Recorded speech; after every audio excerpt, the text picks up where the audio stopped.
നാരായണീയം ഒരു കൈയിലെടുത്തുകൊണ്ടും മറുകൈയിലുള്ള നറുവെണ്ണ നുകർന്നുകൊണ്ടും തന്നാശ്രിതർക്ക് തുണയായി വിളങ്ങിടുന്ന നാരായണീയ ഗുരുവായൂരപ്പ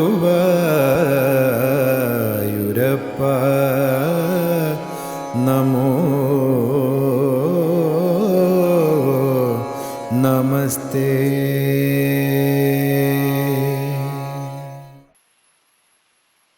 ഹരിശരണം, ഗുരുവായൂരപ്പാ ശരണം. ഞാൻ ഇന്ന് വന്നിട്ടുള്ളത് നാരായണത്തിലെ 73-ാം ദശകത്തിനെ കുറിച്ച് പറയാനാണ്. 72-ാം ദശകം ഞാൻ പറഞ്ഞു. ആ അക്രൂരൻ വന്ന് ഭഗവാനെ കൂട്ടിക്കൊണ്ടുപോകാനുള്ള ആ വരവ്, അക്രൂരൻ ഇവിടെ വന്ന് എന്നിട്ടുള്ള കഥയൊക്കെ പറഞ്ഞു. ഇനിയിപ്പോ 73-ാം ദശകത്തില് ഭഗവാന്റെ യാത്രയാ. അക്രൂരന്റെ കൂടെ രാമകൃഷ്ണന്മാരും എല്ലാവരും കൂടി പോകുന്ന ആ ഒരു യാത്ര, മധുരാ യാത്ര, അത് ഗോപസ്ത്രീകൾക്കും എല്ലാവർക്കും വളരെ ഒരു സങ്കടം വരുന്നൊരു ഭാഗം. പക്ഷെ ഗോപന്മാരെല്ലാവരും പോകുന്നുണ്ടെന്നാണ്. എല്ലാ സ്ത്രീജനങ്ങളെയും മാത്രമേ കൊണ്ടുപോകത്തുള്ളൂ. ഗോപന്മാരെ എല്ലാവരും ചേർന്ന്, നന്ദഗോപരും മറ്റുള്ള ഭഗവാന്റെ കൂട്ടുകാരും എല്ലാവരും ചേർന്നിട്ടുള്ള യാത്രയാ. അപ്പൊ നിശമ അതിൽ തുടക്കം തന്നെ ഗുരുവായൂരപ്പനാണല്ലോ മുമ്പിലിരിക്കുന്നത്. അപ്പൊ ഗുരുവായൂരപ്പനോട് പറയാ, ഗുരുവായൂരപ്പ നിശമയ്യ തവാധയാനവാർത്ത, എല്ലാത്തിനും ഒരു ഭഗവാനോട് നീട്ടി തവയാനവാർത്ത, ഭഗവാൻ പോണ കഥ അവരൊക്കെ കേട്ടു അല്ലേ ഗുരുവായൂരപ്പൻ പോണ കഥ അവരൊക്കെ കേട്ടു. ആര്? ഈ ഗോപസ്ത്രീകള്. അപ്പൊ ഗുരുവായൂരപ്പന് അപ്പോഴും ഒരു ചെറിയൊരു കുണ്ടിയുടെ ഉള്ളിലേക്ക് വരുമോ അല്ലെ, പാവം ഞാൻ അവരെ വിട്ടിട്ട് പോയല്ലോ എന്നുള്ള വിചാരത്തില്. പക്ഷെ ആ ഒരു സന്തോഷമാണ്, അവരെ ഇനിയും ആനന്ദത്തിൽ ലയിപ്പിക്കാനാണ് ഭഗവാൻ അവരിൽ നിന്ന് വിട്ടുപോണത് അല്ലെ. അപ്പോ ഭഗവാൻ ഒരു എന്താ പറയണേ, ഏറ്റവും പ്രീതിയാണ് ഭഗവാൻ ഈ കേൾക്കാൻ, ഈ ഗോപസ്ത്രീകൾ കേൾക്കാൻ. രാധ എന്നുള്ള പേര് കേൾക്കുമ്പോഴും ഗുരുവായൂരപ്പൻ വളരെ സന്തോഷാ. അപ്പൊ ഇങ്ങനെ പറയാ, തവാദയാന വാർത്ത, അവിടുന്ന് പോട്ടെ ഭൃശമാർത്ത, അവരെ ഉറക്ക കരയ. ഈ ഗോപസ്ത്രീകൾ മുഴുവൻ പശുപാല ബാലികാസ്ത, ഗോപസ്ത്രീകളും പശുക്കളടക്കം അവർക്ക് പോലും മനസ്സിലായി എന്നുള്ളതാണ് ഭഗവാൻ പോകുന്നു. അപ്പൊ എല്ലാവരും ഇങ്ങനെ ഉറക്കെ ഇങ്ങനെ കരച്ചില്ല, എല്ലാവരും കൂടി. എന്നിട്ട് ചോദിക്കുക, അങ്ങോട്ടും ഇങ്ങോട്ടും ഓരോരുത്തരും ചോദിക്കുക, ഇതെന്താ ഈ കേക്കണേ, ഇതെന്താ ഈ കേക്കണേ, നമ്മളെന്താ കേക്കണേ, നമ്മുടെ ജീവൻ എന്താ പോവാൻ പോണു, കിമിതം കഥം സമവേദ പരിദേവിതന്യഗുരു. അവരെല്ലാവരും കൂടി കൂട്ടം ചേർന്ന് പറയാ ഇങ്ങനെ. രാത്രി മുഴുവൻ ഇത് കേട്ട ഭഗവാൻ പോണു, അതായത് കാത്തിരുന്നല്ലോ നമ്മുടെ അടുത്തേക്ക് വരും, അപ്പോഴാണ് കേക്കണത്. രാവിലെ ഭഗവാൻ പോവാണ്, ഈ കൃഷ്ണൻ ഞങ്ങളെ വിട്ടു പോവാണ്, ഞങ്ങളുടെ ജീവൻ അതാ പോണു, എന്തോ ഇതിങ്ങനെ ചെയ്യണത്. ഇതൊരു അക്രൂരൻ അത്ര പേരായുള്ള, അയാളൊരു അക്രൂരനൊന്നുമില്ല, ക്രൂരനാ. ഇങ്ങനെ അവരെന്തൊക്കെയാ പറയണേ, അങ്ങോട്ടും ഇങ്ങോട്ടും പറഞ്ഞ് വല്ലാത്ത ദുഃഖത്തില്. അടുത്ത ശ്ലോകന കരുണാനിധിരേഷ നന്ദസൂനു, കരുണാനിധിയായിട്ടുള്ള ആ നന്ദസൂനു കഥമസ്മാൻ വിസൃജേത്, ഞങ്ങളെങ്ങനെയാ ഉപേക്ഷിക്ക, അനന്യഭാവം, ഞങ്ങൾക്ക് ആരുമില്ല, ഞങ്ങളെ ഉപേക്ഷിച്ച് അദ്ദേഹം എങ്ങനെയാ പോവാ, ഇതെന്താ ഈ ചെയ്യാൻ പറ്റാത്ത കാര്യല്ലേ ഇത്, ഭഗവാൻ നമ്മളെ വിട്ടിട്ട് പോവാൻ സാധിക്കില്ല, കരുണാനിധിയല്ലേ അദ്ദേഹം, എങ്ങനെയാ ഞങ്ങളെ വിട്ടു പോവാണ്. ബദനക്കിമു ദൈവമേവമാസീത്, എന്റെ ഭഗവാനെ ഞങ്ങൾക്ക് ഇങ്ങനെയൊരു യോഗം വന്നു ചേർന്നല്ലോ, ഇങ്ങനൊരു വിധി ഞങ്ങൾക്ക് വന്നു ചേർന്നല്ലോ, എന്തിനാ ഈ കൃഷ്ണനെ സ്നേഹിക്കാൻ പോയേ, ഞങ്ങളുടെ ജീവൻ തന്നെയാണ്, അതിനെ വിട്ടിട്ട് ആ കൃഷ്ണൻ ഞങ്ങളെയൊക്കെ വിട്ടിട്ട് പോണു.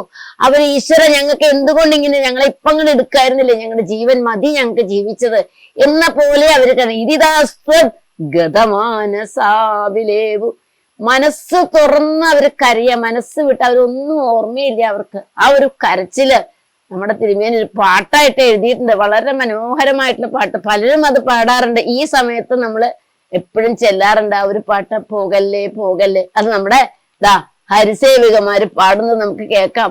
അവർ പാടുമ്പോ അശ്രദ്ധിക്കുക ആ വരികള്, ഇവരുടെ ചിന്തകള്, മനസ്സിന്റെ ഉള്ള ചിന്തകൾ തന്നെയാണ് ആ പാട്ടിലുള്ളത്. അതായത് ഇനി ആരാ ഞങ്ങൾക്ക് ഉള്ളത്, എന്തിനാ കൃഷ്ണ പോവല്ലേ പോവല്ലേ, വീണ്ടും അവരൊക്കെ കരഞ്ഞുകൊണ്ടിരിക്കുക. അത് നമുക്ക് കേൾക്കാം. അത് കഴിഞ്ഞിട്ട് ബാക്കിയുള്ളത് നമുക്ക് പറയാം. ഹരിശരണം.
കേട്ടില്ലേ കണ്ടില്ലേ, ഞങ്ങളെ വിട്ടു പോവല്ലേ, മധുരയ്ക്ക് പോവല്ലേ എന്ന് പറഞ്ഞുകൊണ്ട് അവരുറക്കെ കരഞ്ഞിട്ട് പറയാ, ചരമ പ്രഹരേ പ്രതിഷ്ഠമാന.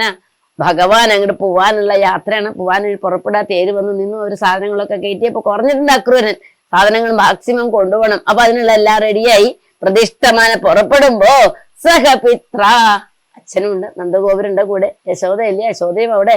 ഉണ്ണി നല്ല വേഷമൊക്കെ കെട്ടിക്കാൻ പുറപ്പെടുമ്പോ ഉണ്ണി പറയാ, എന്നെ വേഷം കെട്ടിച്ചോളൂ എന്നൊക്കെ പറയത്ര യശോദാമ്മയുടെ. അപ്പൊ യശോദ വേണ്ട നഗരത്തിലേക്കാൻ പോണേ, അവിടെ ചെന്നാലേ കുഴപ്പവും ആപത്തൊക്കെ വരും, അതുകൊണ്ട് ചെറിയ ആഭരണമൊക്കെ ഇട്ട് കൊടുത്തുള്ളൂ അത്രേ. പക്ഷെ കൃഷ്ണൻ വിചാരിച്ചു ഇനി അമ്മയ്ക്ക് അവസരം കിട്ടില്ല എന്നെ വേഷം കെട്ടിക്കാൻ, വേണമെങ്കിൽ കെട്ടിച്ചോട്ടെ എന്ന് വെച്ചിട്ടാ കൃഷ്ണൻ പറയണേ. പക്ഷെ യശോദാമ്മ അതൊന്നും ചെയ്തു കൊടുത്തില്ല. ചെറിയ ആയിട്ടുള്ള ആഭരണങ്ങൾ, വലിയ ചെറിയൊരു മുണ്ടോ ഒറ്റ മുണ്ടോ കൊടുത്തിട്ടാണ് അത്ര ഇവരെ പോക്ക്. എല്ലാവരും അങ്ങനെ കാട്ടിലെ ഗോപക്കുട്ടികളല്ലേ, അങ്ങനെ ഒരു വേഷം ഇവർക്കുള്ളൂ. ചെറിയ ഏതോ ഒരു മാല ഇട്ടുണ്ട്, ഒരു മുത്തുമാല പോലത്തെ ഒരു മാലയോ അങ്ങനെ എന്തോ ഇട്ടുണ്ട്, അങ്ങനെയാണ് പോണത്. ആ പോകുമ്പോ അച്ഛനും കൂടെ ഉണ്ട്, പരിതാപ നിജമിത്ര, മിത്രന്മാരും ഈ ഗോപക്കുട്ടികളും ഉണ്ട്. ഭഗവാൻ അതാ ഒരു സന്തോഷം, ഈ കുട്ടികളും കൂടെ ഉണ്ടല്ലോ. ഒരൊറ്റ വിഷമം മാത്രമേ ഗോപസ്ത്രീകളുടെ കാര്യമുള്ളൂ, ഭഗവാനും അത് അറിയാം. അപ്പൊ ഇവിടെ ശരിക്കും പറയണ്ട, പരിതാപപരം നിതംബിനീന, ഇവരുടെ ദുഃഖം ഭഗവാന് നല്ലോണം മനസ്സിലാവുന്നുണ്ട്. എന്നെ പിരിഞ്ഞു നിൽക്കാൻ ഇവരെങ്ങനെ സഹിക്കാൻ പറ്റില്ലാത്ത ദുഃഖമാണ്. അപ്പൊ ശമയിഷ്യൻ, അതൊന്ന് കുറയ്ക്കാം, ആ ദുഃഖം ഒന്ന് കുറയ്ക്കാം എന്ന് വിചാരിച്ചിട്ട് വിമുച ഒരു സഖാവിനെ, ഒരു കൂട്ടനെ ഇടയ്ക്കിടയ്ക്ക് ഒരു കൂട്ടുകാരനെ വിളിച്ച് ഭഗവാൻ അവിടേക്ക് പറഞ്ഞേക്കണം. ആ കൂട്ടുകാരൻ തന്നെ ആയിരിക്കാം ഈ കൂട്ടുകാരനെ അവരുടെ അടുത്തേക്ക് പറഞ്ഞേക്കാം. എന്നിട്ട് അവര് പോയി പറയാ, ഞങ്ങൾ എന്തിനാ. അപ്പൊ അവർക്കത് കേൾക്കാനൊന്നും തയ്യാറില്ല, അത്രയും ദുഃഖത്തിൽ അവർ നിൽക്കണേ. എന്നിട്ടും ആ കൂട്ടുകാരൻ വന്നിട്ട് ഇവരോട് പറയാ, നിങ്ങൾ ഒട്ടും പ്രയാസപ്പെടണ്ട, ഭഗവാൻ എന്നെ പറഞ്ഞയച്ചതാ, ശ്രീകൃഷ്ണൻ എന്നെ പറഞ്ഞയച്ചതാ നിങ്ങളോട് പറയാൻ വേണ്ടിട്ട്. അചിരാതുപയാമി ഞാൻ വേഗം തിരിച്ചു വരാട്ടോ, കുറച്ച് കാര്യങ്ങൾ അവിടെ ചെയ്യാനുണ്ട്, അത് കഴിഞ്ഞ് ഞാൻ വേഗം വളരെ പെട്ടെന്ന് തന്നെ തിരിച്ചു വരാട്ടോ. ഭവിതാസാധു അവൈവ സംഗമശ്രീ, ഉടനെ തന്നെ നിങ്ങൾക്ക് എന്നോട് സംഗമം ഉണ്ടാവും. നിങ്ങൾ ഒട്ടും വിഷമിക്കണ്ട, നിങ്ങൾക്ക് ആ ഒരു ഐശ്വര്യം ഉടനെ തന്നെ ഉണ്ടാവും. തൽക്കാലം ഞാൻ പോകുന്നേ ഉള്ളൂ, വേഗം തന്നെ തിരിച്ചു വരാ. അമൃതാംബുനിധോ, ഒരു വാക്കും കൂടി എന്നോട് പറഞ്ഞിട്ടുണ്ട് കൃഷ്ണൻ. അമൃതാംബുനിധോ നിമജ്ജീഷ, നിങ്ങളെ ഞാൻ അമൃത സമുദ്രത്തിൽ മുക്കിക്കോളാം എന്നും കൂടി പറഞ്ഞു വെച്ചിട്ടുണ്ടെന്ന് ഈ കൂട്ടുകാരൻ. അപ്പൊ ശരിയായിട്ട് ദൂതൻ അല്ലെ, എന്താണ് ഭഗവാൻ അവരുടെ അടുത്തേക്ക് പോയില്ല. ഭഗവാൻ പോലും ചിലപ്പോ ഒരു വിഷമമുണ്ട്, അവിടെ അടുത്ത് പോയിട്ട് ഇനി പോകാൻ പറ്റിയില്ലല്ലോ അല്ലെ, അക്രൂരിന്റെ കൂടെ പോകാൻ പറ്റിയില്ലെങ്കിൽ ബുദ്ധിമുട്ടല്ലേ. ഇവരുടെ ആ ഒരു വിഷമം സഹിക്കാൻ വയ്യാണ്ട് ഭഗവാനെ നിർത്തിയാലോ, ഭഗവാൻ പോയില്ല. കൂട്ടുകാരനെ പറഞ്ഞു വെച്ചിട്ട് പറയാ, ദ്രുതം പെട്ടെന്ന് വന്ന് നിങ്ങളെ ഞാൻ അമൃത സമുദ്രത്തിൽ മുക്കിക്കോളാം എന്ന് അവരെല്ലാവരെയും ആശ്വസിപ്പിക്കുന്നത് ആരാണ്? ഈ കൂട്ടുകാരൻ. ഈ കൂട്ടുകാരൻ വന്നിട്ട് അപ്പൊ അവരിങ്ങനെ നോക്കിയിരിക്കുക, അവർ കണ്ണീന്നും കരച്ചിലും കരഞ്ഞും കൊണ്ടാണ് അവർ കേൾക്കണത്. അത് കേട്ടിട്ട് അവർക്ക് സമാധാനമായോ? അറിയില്ല. അവരുടെ ആ ഒരു ജീവൻ തന്നെയാണല്ലോ പോണത്. എന്നിട്ട് ഇതിൽ കൂടുതൽ ഇതിനെക്കുറിച്ച് എന്താ പറയാന്നറിയില്ല, അത്രയ്ക്കും മനോഹരമായിട്ടുള്ള ഭാഗങ്ങളാണ് ഇതെല്ലാം. അതായത് നമുക്ക് ആ ഒരു ഭാവത്തിലേക്ക് നമ്മൾ ആലോചിച്ച് നോക്കൂ. അവർക്ക് വേറെ ഒരാളും ഇല്ലാത്ത അങ്ങനത്തെ ഒരു ജീവിതമായിരുന്നു, കൃഷ്ണൻ തന്നെ അവർക്കെല്ലാം. അപ്പൊ ഈ ഗോപികൾ എന്ന് പറഞ്ഞാൽ തന്നെ അതിലൊക്കെ എത്രയോ അർത്ഥം, നമ്മൾ സങ്കല്പിക്കുന്ന ഒരു അർത്ഥമല്ല അത്. നമ്മുടെ രാസക്രീഡയും അതൊക്കെ അനുഭവിക്കുമ്പോൾ അറിയാം, ഈ പരബ്രഹ്മത്തിന് തന്നെയാണ് അവർക്ക് കിട്ടിയിട്ടുള്ളത് കയ്യില് അല്ലെ. അവർക്കത് മുഴുവനും അറിയാം. ശരിക്കും അവര് ജ്ഞാനികൾ തന്നെയാണ്. ആ ഗോപികാഗീതം കേട്ടാൽ നമുക്ക് മനസ്സിലാവും അവർ അത്രയും വലിയ ജ്ഞാനികളെന്ന ഖലു ഗോപിക നന്ദനോ ഭവാൻ എന്നൊക്കെ പറഞ്ഞിട്ടുള്ളത് കേട്ടാ അറിയാം. പക്ഷേ അവര് പിരിയണത്, ഭഗവാനെ പിരിഞ്ഞിരിക്കണത്, ആ ദുഃഖം. അപ്പോ ഇനി ഓരോ പ്രാവശ്യം ഭഗവാൻ അവർക്ക് സമാധാനം കൊടുക്കുന്നതും അതൊക്കെ നമുക്ക് ഇങ്ങനെ ഓരോ ഭാഗത്തും കണ്ടുകൊണ്ടിരിക്കാം. നമുക്കായാലും അതെ, നമുക്ക് ആരല്ല ശരിക്കായിട്ട് നമ്മുടെ നാഥൻ ആരാ? ഭഗവാൻ തന്നെയാണ്. അതിൽ നിന്ന് പിരിഞ്ഞിരിക്കാതിരിക്കാൻ എല്ലാം ഗുരുവായൂരപ്പനോട് തന്നെ നമുക്ക് പ്രാർത്ഥിക്കാം. നമ്മുടെ ഉള്ളിലിരിക്കണ ആ ഈശ്വര ശക്തി നമ്മൾ തന്നെ ഇൻവോക്ക് ചെയ്ത് കൊണ്ടുവരേണ്ടതാ അല്ലേ. അതാണ് ശ്രീകൃഷ്ണൻ, അതാണ് ഗുരുവായൂരപ്പൻ. സാക്ഷാൽ ബ്രഹ്മതത്വം തത്താവത് ഭാതി എന്ന് പറയുന്നത്. എന്റെ ഗുരുവായൂരപ്പൻ എല്ലാവർക്കും ഈ ഒരു അനുഗ്രഹം എല്ലാവർക്കും ഉണ്ടാവട്ടെ. ഹരിശരണം, ഗുരുവായൂരപ്പ ശരണം. പിന്നെ ബാക്കിയുള്ളത്, അതായത് ഈ 73-ാം ദശകത്തിലെ ബാക്കിയുള്ള ശ്ലോകങ്ങളെ കുറിച്ച് അടുത്ത പ്രാവശ്യം കാണുമ്പോൾ നമുക്ക് ചർച്ച ചെയ്യാം. ഗുരുവായൂരപ്പ ശരണം.